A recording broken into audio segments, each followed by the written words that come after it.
we had a contest to decide who would speak last. And what we did was I had both William and Justin say just the last line of their talk to their classmates, and then their classmates would vote based on the last line. And Justin gave his last line, and William said, "Now I want Justin to do it," just because he mentioned Carthage. So our next valedictorian speaker then is William Donohoe, who graduates having completed Latin 5 and Calculus 1 with a 3.99. You see, you just can't tip it. Many of you saw William at the dinner this year, the illustrious role of Cycle 3, as well as on the football field helping to win the state championship. William is the Eagle Scout responsible for our Stations of the Cross outside for St. Thomas Aquinas. He was voted by his class to be senior president of the student council, and now William goes on to serve his country at the Naval Academy.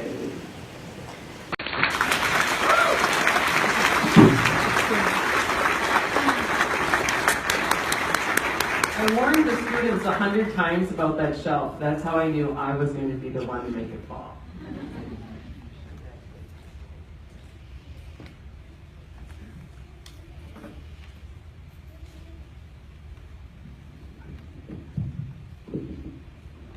Thank you, Dr. Nielsen.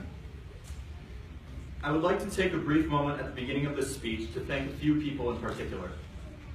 I would like to thank God for all his blessings on my life, my two parents for forming me into the person I've become, and all of the coaches, youth leaders, and teachers who have had an impact on my life.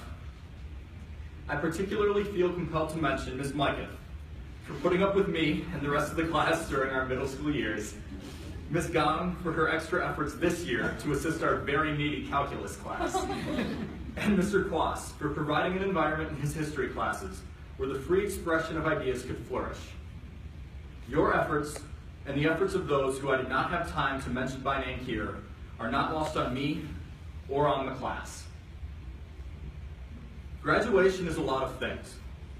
A celebration of accomplishment, a day of triumph for us weary seniors, a day of relief for some of our teachers, a minimum expectation that society and our parents place on us, and a day of reflection. Today is an opportunity for all of us to look back on our time here and to cherish the memories we have shared and the lessons we have learned. For me, this reflection began earlier than today in the preparation of this speech. In my reflection, a common theme reoccurred. This theme was not one explicitly taught in any class and was difficult for me to articulate.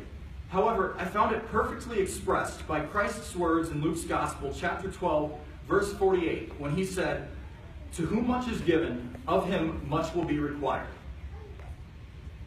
I believe that for us 11 graduates, those 9 words have a particular significance. It is undeniable that God has given much to each and every one of us.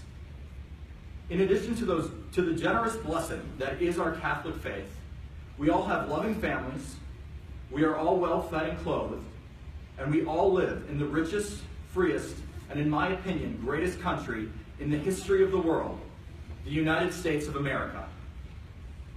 On top of all of this, we have been given the incredible opportunity to attend school here at St. Ambrose Academy. Because of the education we have received here, we have tackled a challenging curriculum that has pushed us to grow. Instead of hearing the church misrepresented by the same inaccuracies as she has been for ages, we have learned of her true history and teachings. Instead of being taught immorality and secularism by the forces of peer pressure, we have been taught foundational morality by our teachers' words and by the examples of the people we encounter on a daily basis. Instead of ignorantly taking our blessings for granted, we have been educated enough to truly understand just how much God has given to us. And so, as I reflected on my time here at St. Ambrose, which really meant reflecting on the last 7 years of my life, I came to truly appreciate these blessings.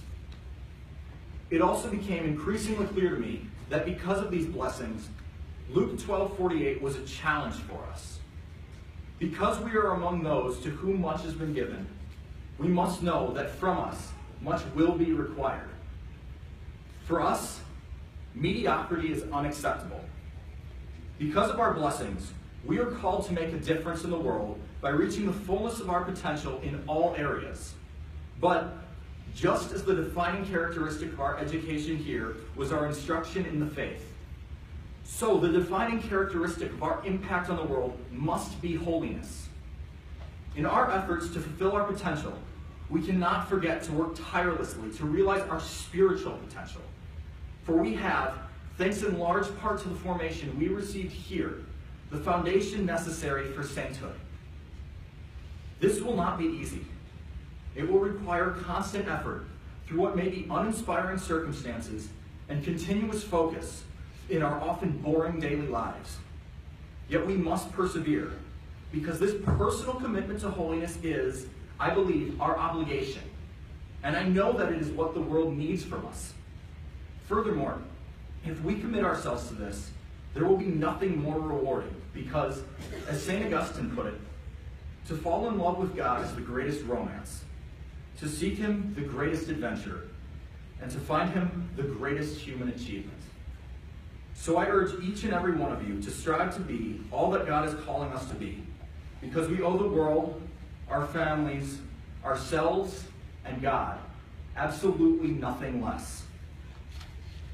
And so, at this point, I feel compelled to thank each and every one of you. You 10 contributed something unique and unrepeatable to this class, and therefore to my experience here. You have been, for me, in a real sense, the greatest blessing of being here at St. Ambrose.